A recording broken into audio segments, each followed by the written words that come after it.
Hi everyone. So friends, ನಾನು ಈ ದಿನ ಈ ಒಂದು ಚಿಕ್ಕ ವಿಡಿಯೋದಲ್ಲಿ ಮುಖ್ಯವಾದ ವಿಷಯವನ್ನು ತಿಳಿಸೋದಕ್ಕೆ ಬಂದಿದ್ದೀನಿ.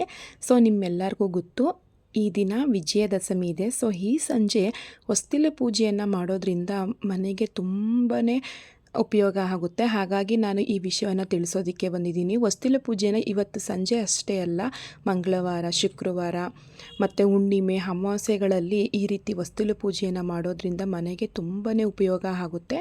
ಹಾಗಾಗಿ ಹೊಸ್ತಿಲು ಪೂಜೆಯನ್ನು ಹೇಗೆ ಮಾಡೋದು ಅನ್ನೋದನ್ನು ನಾನು ನಿಮಗೆ ತಿಳಿಸ್ಕೊಡ್ತೀನಿ, ಮತ್ತು ಏಕೆ ಮಾಡಬೇಕು ಅನ್ನೋದನ್ನು ಕೂಡ ನಾನು ನಿಮಗೆ ತಿಳಿಸ್ಕೊಡ್ತೀನಿ. ಹೊಸ್ತಿಲು ಪೂಜೆ ಎಂದರೆ ಪ್ರವೇಶದ್ವಾರವನ್ನು ಪೂಜೆ ಮಾಡುವುದು, ದೈವಿಕ ಶಕ್ತಿಯನ್ನು ಸ್ವಾಗತಿಸಲು ಮತ್ತು ಲಕ್ಷ್ಮಿಯನ್ನು ಮನೆ ಒಳಗಡೆ ಆಹ್ವಾನಿಸಲು ಮತ್ತು ಮನೆಯಲ್ಲಿ ಶಾಂತಿ ಮತ್ತು ಸಮೃದ್ಧಿಯನ್ನು ನೆಲೆಸಲು ಪೂಜೆಯನ್ನು ಮಾಡಲಾಗುತ್ತದೆ.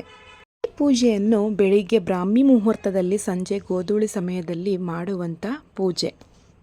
ಬೆಳಿಗ್ಗೆ ಎದ್ದು ಸ್ನಾನ ಮಾಡಿಕೊಂಡು ಹೊಸ್ತಿಲಿಗೆ ತುಂಬ ನೀಟಾಗಿರೋ ನೀರಲ್ಲಿ, ಸ್ವಚ್ಛವಾದ ನೀರಲ್ಲಿ ಹೊಸ್ತಿಲನ್ನು ಕ್ಲೀನ್ ಮಾಡಿಕೊಂಡು, ನಾವು ನಾರ್ಮಲಾಗಿ ಸ್ವಲ್ಪ ಅರಿಶಿನ ಹಾಕ್ಕೊಂಡು ಹೊಸ್ತಿಲನ್ನು ಕ್ಲೀನ್ ಮಾಡ್ಕೋತೀವಿ.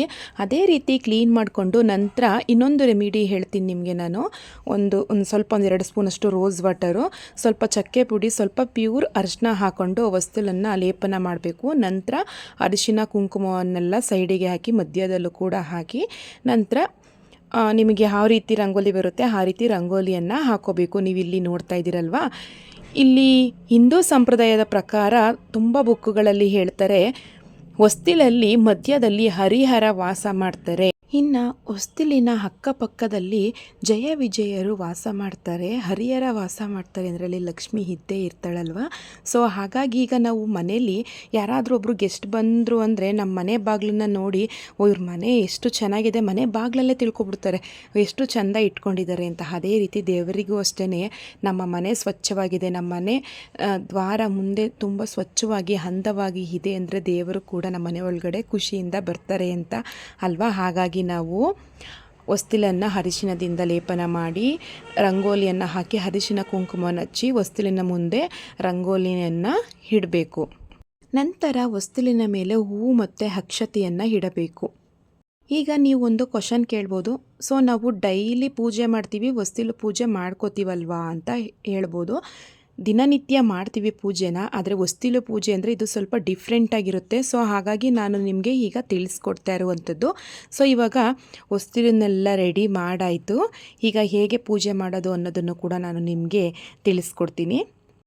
ಹೊಸ್ತಿಲಿನ ಮುಂದೆ ಒಂದು ಮಣೆಯನ್ನು ಇಟ್ಟು, ಮಣೆ ಮೇಲೆ ಹಣ್ಣುಗಳನ್ನು ಇಡಬೇಕು. ಮಣೆಯ ಮೇಲೆ ಒಂದು ತಟ್ಟೆ ಇಟ್ಟು ಅದರ ಮೇಲೆ ಹಣ್ಣುಗಳನ್ನು ಒಂದು 3 ಥರ 5 ಥರ ಹಣ್ಣುಗಳನ್ನು ಇಡುವಂಥದ್ದು, ಹೊಸ್ತಿಲಿಗೆ ನಮಸ್ಕಾರ ಮಾಡುವಂಥದ್ದು. ಈಗ ನಾವು ದೇವರನ್ನು ಕೂರಿಸ್ತೀವಿ, ಗಣಪತಿ ಹಬ್ಬ ಆಗಲಿ, ಲಕ್ಷ್ಮಿ ಆಗಲಿ ಕೂರಿಸಿ ಮುಂದೆಗಡೆ ಎಲ್ಲ ತರಹದ ಫಲಗಳನ್ನು ಇಡ್ತೀವಲ್ವ, ಅದೇ ರೀತಿ ಹೊಸ್ತಿಲಿಗೂ ಕೂಡ ಅದೇ ರೀತಿ ನಾವು ಗೌರವವನ್ನು ಕೊಡಬೇಕು. ಹಾಗಾಗಿ ಒಂದು 5 ಥರನೋ 3 ಥರನೋ ಹಣ್ಣುಗಳನ್ನು ಇಡಬೇಕು.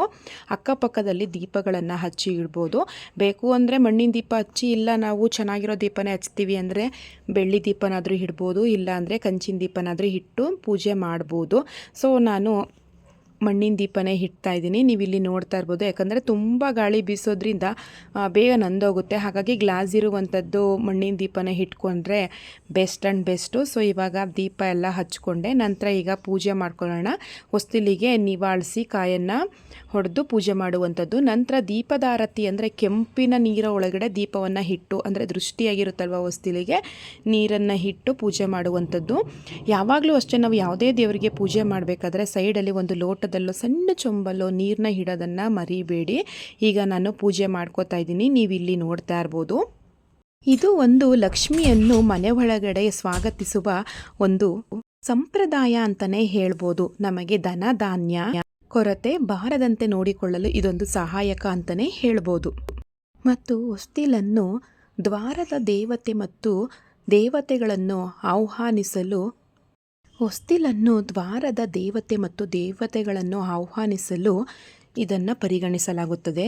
ಮತ್ತು ನಮ್ಮ ಮನೆಯ ನಕಾರಾತ್ಮಕ ಶಕ್ತಿಗಳನ್ನು ಹೋಗಲಾಡಿಸಿ ಸಕಾರಾತ್ಮಕ ಶಕ್ತಿಗಳನ್ನು ಇಲ್ಲಿ ಇರಿಸಲು ಈ ಪೂಜೆ ನಮಗೆ ಸಹಾಯ ಆಗುತ್ತದೆ. ಇನ್ನೊಂದು ಇಂಪಾರ್ಟೆಂಟ್ ಏನಪ್ಪ ಅಂದರೆ ಹೊಸ್ತಿಲು ಪೂಜೆಯನ್ನು ಮಾಡೋದ್ರಿಂದ ಮನೆಯಲ್ಲಿ ಸಮೃದ್ಧಿ ಶಾಂತಿ ಎಲ್ಲ ಮೂಡುತ್ತದೆ ಅಂತಲೇ ಹೇಳ್ಬೋದು. ಸೊ ಈ ಹೊಸ್ತಿಲು ಪೂಜೆ ಮಾಡೋದ್ರಿಂದ ಯಾವ ರೀತಿ ಉಪಯೋಗ ಆಗುತ್ತೆ, ಹೇಗೆ ಮಾಡಬೇಕು ಅನ್ನೋದ್ರ ಬಗ್ಗೆ ನಾನು ನಿಮಗೆ ತಿಳಿಸಿದೆ. ಸೊ ವಿಜಯದಶಮಿ ದಿನ ಏಕೆ ನಾವು ಹೊಸ್ತಿಲು ಪೂಜೆಯನ್ನು ಮಾಡ್ತೀವಿ ಅನ್ನೋದ್ರ ಬಗ್ಗೆಯೂ ಕೂಡ ನಾನು ನಿಮಗೆ ತಿಳಿಸ್ಕೊಡ್ತೀನಿ. ಈಗ 9 ದಿನದಿಂದ ತಾಯಿ ದುರ್ಗಾದೇವಿಯ 9 ಅವತಾರಗಳನ್ನು ನಾವು ಭಕ್ತಿಯಿಂದ ಪೂಜೆ ಮಾಡಿಕೊಂಡು ಬಂದಿರ್ತೀವಿ. ಸೊ ಅಲ್ವಾ, ಹಾಗಾಗಿ ಆ ತಾಯಿಯ ಅನುಗ್ರಹ ನಮಗೆ ಬೇಕೇ ಬೇಕು. 9 ದಿನ ಮಾಡೋದು ಪೂಜೆ ಇಂಪಾರ್ಟೆಂಟ್ ಅಲ್ಲ, ಅದು ನಮಗೆ ಫಲಿಸಬೇಕು ಅಂತಂದರೆ ಈ ರೀತಿ ಪೂಜೆಯನ್ನು ಮಾಡಬೇಕು.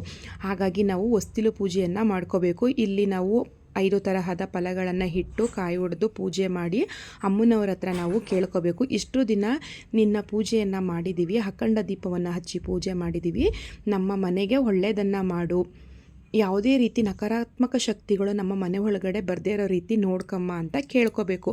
ಸೊ ಎಲ್ಲ ಹೇಳ್ತಾರೆ ದುಡ್ಡನ್ನು ಸಂಪಾದನೆ ಮಾಡಿದ್ರೆ ಸಾಕು ನಾವು ಚೆನ್ನಾಗಿರ್ತೀವಿ ಅಂತ ಹೇಳ್ತಾರೆ.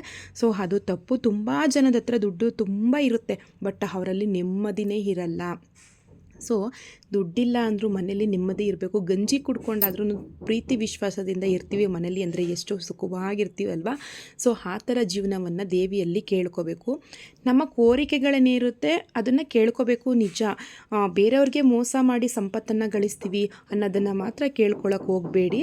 ಸೊ ಹಾಗಾಗಿ ನೀವು ಏನು ಸಂಕಲ್ಪ ಮಾಡಿದ್ರೋ ಅಖಂಡ ದೀಪ ಹಚ್ಚಬೇಕಾದ್ರೆ ಹೊಸ್ತಿಲಿನ ಮುಂದೆನೂ ಕೂಡ ನೀವು ಪೂಜೆ ಮಾಡಬೇಕಾದ್ರೆ ಆ ದೇವಿ ಹತ್ರ ನಾನು ಈ ವರ್ಷ ಇದನ್ನು ಏನೋ ಒಂದು, ಈಗ ಮನೆ ಕಟ್ಟಬೇಕು ಅಂತ ಅಂದ್ಕೊಂಡಿರ್ತೀವಿ, ಯಾವುದೋ ಒಂದು ಕೆಲಸ ಕೈ ಹಾಕಿರ್ತೀವಿ, ಅದು ಸಕ್ಸಸ್ ಆಗಿರೋದಿಲ್ಲ. ಅದು ಸಕ್ಸಸ್ ಆಗಬೇಕು, ನಮಗೆ ನಮ್ಮ ಮಕ್ಳಿಗೆ ಒಳ್ಳೇದಾಗಬೇಕು, ನಮ್ಮ ಮನೇಲಿ ಗಂಡಂಗೆ ಒಳ್ಳೇದಾಗಬೇಕು, ಏನೋ ಒಂದು ಕೇಳ್ಕೊತಾ ಇರ್ತೀವಲ್ವ, ಅದನ್ನು ನಾವು ಕೇಳಿಕೊಂಡು ಪೂಜೆ ಮಾಡಬೇಕು.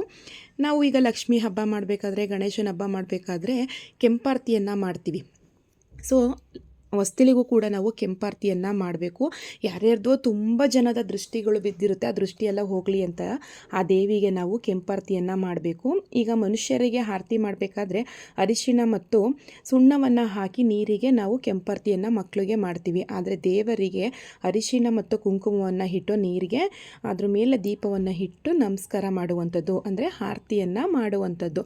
ಸೊ ಫ್ರೆಂಡ್ಸ್, ಇಷ್ಟು ನೋಡಿದ್ರಲ್ವ ಹೊಸ್ತಿಲು ಪೂಜೆಯನ್ನು ಹೇಗೆ ಮಾಡೋದು ಅಂತ ಹೇಳಿ.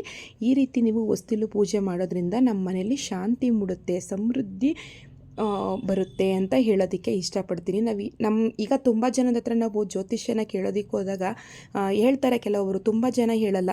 ಹೊಸ್ತಿಲು ನಮಸ್ಕಾರ ಮಾಡಿ, ಹೊಸ್ತಿಲು ಪೂಜೆಯನ್ನು ಮಾಡಿ ನಿಮ್ಮ ಕೋರಿಕೆಗಳು ಈಡೇರ್ತವೆ. ಅಂದರೆ ಫಾರ್ ಎಕ್ಸಾಂಪಲ್, ಈಗ ಯಾವುದೋ ಒಂದು ಕೆಲಸಕ್ಕೆ ನಾವು ಹೋಗೋಕ್ಕೆ ಟ್ರೈ ಮಾಡ್ತಾ ಇರ್ತೀವಿ, ಆ ಕೆಲಸಕ್ಕೆ ತುಂಬ ಅಡೆತಡೆ ಆಗ್ತಾ ಇರುತ್ತೆ. ಏನು ಮಾಡೋದು, ತುಂಬ ಪೂಜೆಯನ್ನು ಮಾಡ್ತೀವಿ, ಎಲ್ಲ ಮಾಡ್ತೀವಿ, ಮೇಯ್ನ್ ಹೊಸ್ತಿಲು ಪೂಜೆಯನ್ನು ಮಾಡ್ಕೋಬೇಕು. ಇದನ್ನು ನಾನು ನೋಡಿದ್ದೀನಿ ಸುಮಾರು ಕಡೆ, ಹೊಸ್ತಿಲು ಪೂಜೆಯನ್ನು ಮಾಡಿ ನಿಮಗೆ ನೆರವೇರುತ್ತೆ ಅಂತ ಹೇಳ್ತಾರೆ.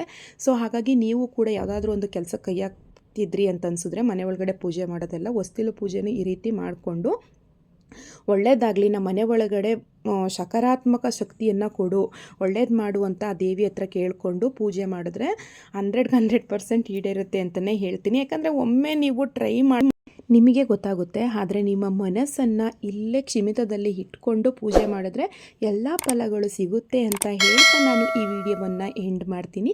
ಸೊ ಫ್ರೆಂಡ್ಸ್, ಈ ವಿಡಿಯೋ ನಿಮಗೆ ಇಷ್ಟ ಆಗಿದ್ರೆ ದಯವಿಟ್ಟು ಹೇಗಿತ್ತು ಅಂತ ಕಾಮೆಂಟ್ ಮಾಡಿ, ಹಾಗೆ ಒಂದು ಲೈಕ್ ಮಾಡಿ, ನಿಮ್ಮ ಫ್ರೆಂಡ್ಸ್ಗಳಿಗೂ ಕೂಡ ಶೇರ್ ಮಾಡಿ ಅಂತ ಕೇಳ್ಕೊತಾ ನಾನು ಈ ವಿಡಿಯೋ ಎಂಡ್ ಮಾಡ್ತೀನಿ. ಓಕೆ ಫ್ರೆಂಡ್ಸ್, ನೆಕ್ಸ್ಟ್ ವಿಡಿಯೋದಲ್ಲಿ ಸಿಗೋಣ. ಓಕೆ, ಬಾಯ್.